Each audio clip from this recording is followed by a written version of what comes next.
बिस्मिल्लाहिर्रहमानिर्रहीम। अस्सलामु अलैकुम वरहमतुल्लाहि वबरकातुहू। आबिद राजा चैनल की तरफ से आज मैं अपने दोस्तों को रसूल अल्लाह सल्लल्लाहु अलैहि वसल्लम का एक फरमान सुनाऊंगा।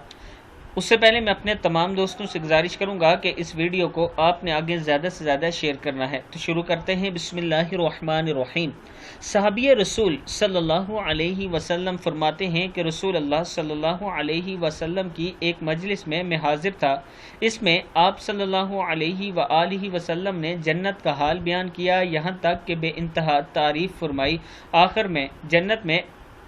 आखिर में फरमाया, जन्नत में ऐसी ऐसी नेमतें हैं जिन्हें किसी आँख ने नहीं देखा, ना किसी कान ने इनकी तारीफ सुनी और ना ही इनका तसव्वुर किसी आदमी के दिल में पैदा हुआ। फिर आप सल्लल्लाहु अलैहि वसल्लम ने ये आयत तिलावत फरमाई, ये जन्नत इन लोगों के लिए है जिनके पहलू बिस्तरों से अलग रहते हैं, अपने रब को डर से पुकारते हैं और जो रिज्क हमने इनको दिया इसे खर्च करते हैं।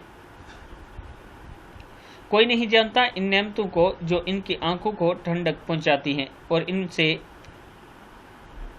छुपा कर रखी गई हैं। ये नेमतें बदला है इन आमालों का जो दुनिया की ज़िंदगी में करते रहे हैं। सूरह सजदा में है ये आयत कि ये जो नेमतें अल्लाह ताला ने जन्नत में छुपा के रखी हैं, किसी आँख ने नहीं देखी। ये बदला है उन लोगों का जो अल्लाह से डरते हैं और तौबा इस्तगफार करते हैं, अल्लाह के हुक्म को मानते हैं। मुस्लिम में ये मौजूद है।